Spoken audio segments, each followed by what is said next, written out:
Hello, and welcome to the Ethanol Producer Magazine podcast. I am your guest host, Anna Simet, editor at BBI International, and we are live from the International Fuel Ethanol Workshop trade show floor. I am here today with ICM. I have Adam Anderson and Chris Gerken.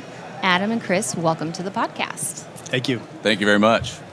I think let's start today by having you guys tell us a little bit about ICM and the really impressive continued technology development you guys have had over the years. Sure. Yeah. Well, ICM got its start back in 1995. And as a company, we've kind of always been focused on innovation, on doing things that are new, things that are up and coming. In fact, we've got a technology development team, and we've got a technology commercialization team. That's the team that Chris works on. And so just kind of always out there looking at, what's going to help producers the most, what's going to set them up well for the future.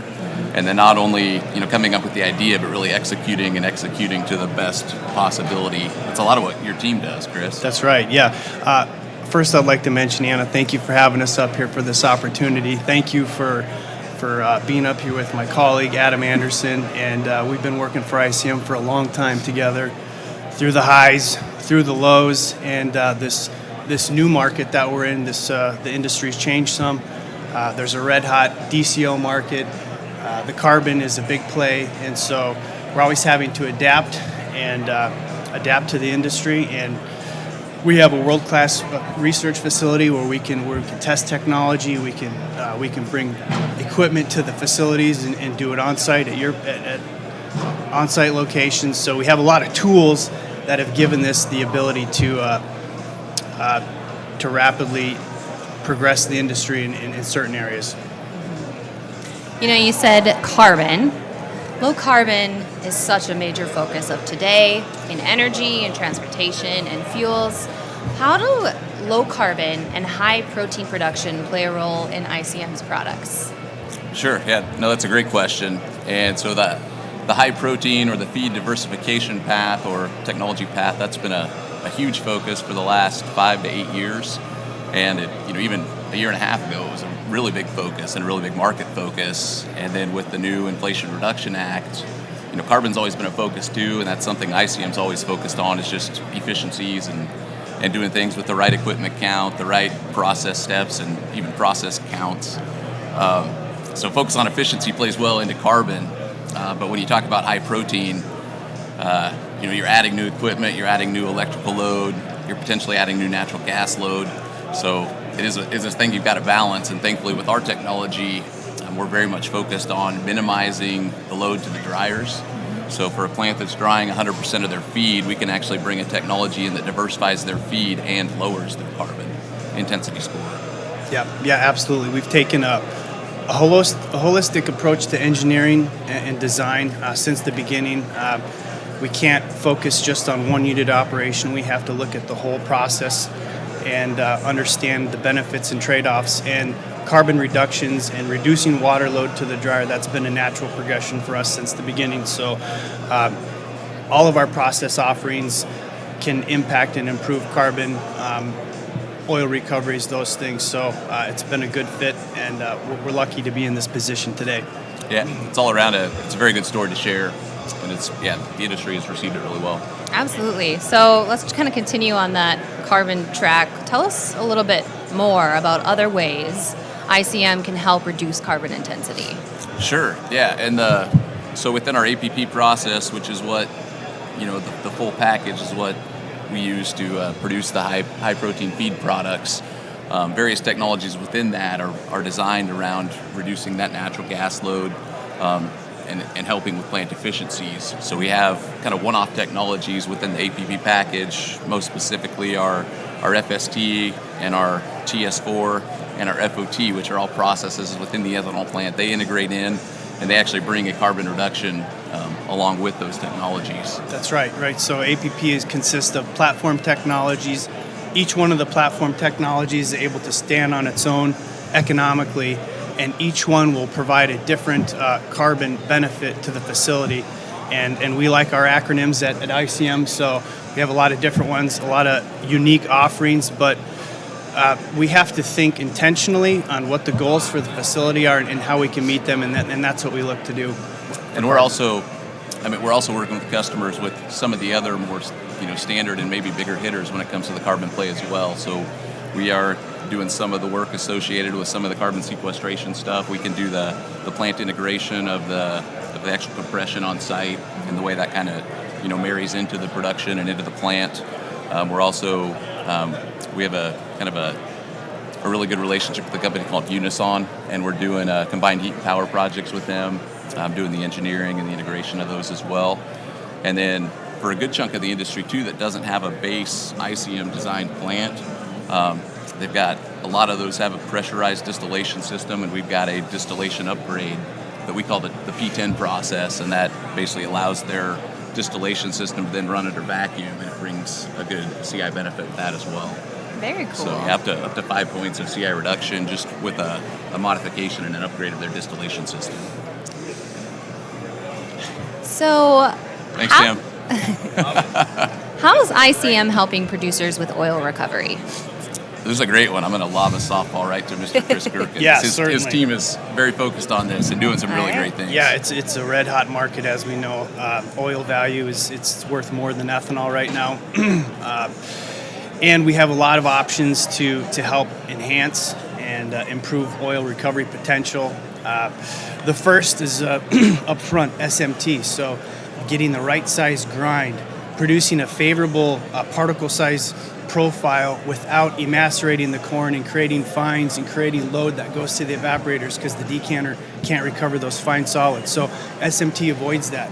We get a really good grind or particle size distribution. We get more starch exposure, more oil exposure. The oil will coalesce naturally if you allow it, but you have to allow it. So that's one SMT. FOT, a two-pass decanter washing system. It's operating at Corn LP right now in our first APP process. It's working great, and it's washing fat from the decanter wet cake, which is destined to leave the plant. The fat's leaving the plant in the wet cake. Why let it go? We're going to wash it and keep it in the facility. That improves oil recovery at some plants up to 20%, and at some plants we've seen with FOT and putting a drier cake to the a higher dry matter cake to the dryer up to 2,000 BTU per gallon reduction in CI, so or in natural gas. So that's massive, both carbon and oil. Finally, TS4, also great for improving oil yields. We're pulling suspended solids out of the thin stillage. We're improving the evaporator feed. We're concentrating that oil prior to going to the oil recovery device. So we've seen massive oil improvements when we've installed that at several sites in the fleet. So lots of options. Yeah, and I think oil recovery also starts with our base tricanter system, which is that core technology that does the recovery, with that feed stream coming off of the evaporators. And what we've seen and what we've realized kind of time and time again is the industry is very different plant to plant to plant in the strategies that they've come up with to really go after the oil, because it's been a huge focus, and it is such a great way for plants to improve their financial situation. They've invested a lot of time and a lot of money into getting and maximizing their oil recovery. And so for us, it's sometimes a challenge to even see where the best plug in the play is. So we've developed through Chris's team, some opportunities to come on site and to actually do simulations of our technologies. We have actually trailer mounted units that we can come on site. We can simulate the FOT process, we can simulate the TS4 process, we can simulate the BTS process, and really kind of plug and play into slipstreams of the site-specific plant and see what the best fit is for them. Yeah, and it varies very much. It does, absolutely. So we can bring the equipment on site, we can plug into your plant, and we can prove to you beyond a reasonable doubt what the benefit is going to be. We can put together models, financial models. And it's really nice to have all those tools to be able to go and do those things and show it in person. So. Yeah, and it's essentially a pretty low-cost service where we can come on site and then give someone like Chris the data he needs to put together a report and a presentation to really show the customers what their opportunities are. And oftentimes we go on site and we do the trial for one specific reason, but we do a plant baseline, a snapshot of the facility. Profile. And we find other things in the facility that are low-hanging, easy for them to adjust, to improve, to get improvement without even buying the technology. So it's been a lot of fun, and it's been very interesting seeing the facilities. Yeah. Super interesting, guys. So, can you give us an update on APP current installations? Sure, yeah. So it's kind of been in the news a lot the last, say, year and a half that we sold 3 systems. And then market conditions definitely affected the execution and the build out of those. Like everything in the industry has been delayed a little bit, but we're over the hump, and we do have our first system in Iowa that is up and running. It's producing and selling the 50% what we call Protomax feed product. And as Chris just mentioned, we're also seeing some of those other benefits that come along with the multiple technologies that make up our APP system. And then the second one will be coming online. Parts of the technologies have already started up, and we're kind of going through the process of bringing that whole piece together. I think that'll be here later in July when that'll all come online and come together. And then the third one will be later this year, kind of, I don't know, I'm trying to think, in the October-November window, I believe, is what we're looking at. And communicating that with the customers, lining up the resources to really service and support those startups very well has been a challenge, but it's been a really good challenge. Yeah. So we're excited. Very excited, yeah. And considering the magnitude of equipment that goes into one of these and how rapidly we were able to start it up and get it producing product that was meeting spec for sale, that was amazing to me. Our guys are excellent in the field. They know not only how to operate the equipment, but where to operate the equipment. Where does it need to operate to make the optimals? And they know how to do that. They started it up. It's amazing. And seeing the results from our first startup at Cornell P, it's very, very encouraging. The data is exciting and looks really good. Yeah, and I don't know if it'd be possible to express enough thanks to those customers that put their trust in us and invested in these systems, and then just the investment they continue to do with their operational team, with their management. It's been a really good experience seeing them kind of learn the systems, bring them up and online, and really start to see the benefits. We got some really good customers with Cornell P and Lincoln Land and Cardin. Very cool. Yeah, very, very good producers. Well, you guys, I'm at the end of my questions. Is there anything else you want to add before we wrap things up? Yeah, I'd like to mention that this has been a great conference so far. A lot of folks here get to see all the old faces that been around since the beginning. So it's wonderful to be here. It's wonderful to see everybody. The floor looks great. So it's a good job, BBI. We're having a very nice time. Yeah, we'd love any questions that anyone has. Producers, vendors, anyone. Our booth is kind of in the middle of the show. We'd love for people to stop in and chat with us. And absolutely.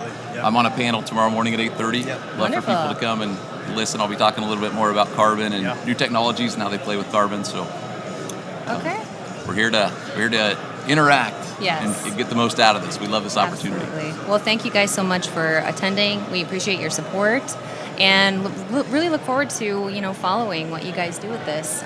So thanks so much. Yeah, Anna, thank you. Yeah. To our listeners, thanks for tuning in. Until next time.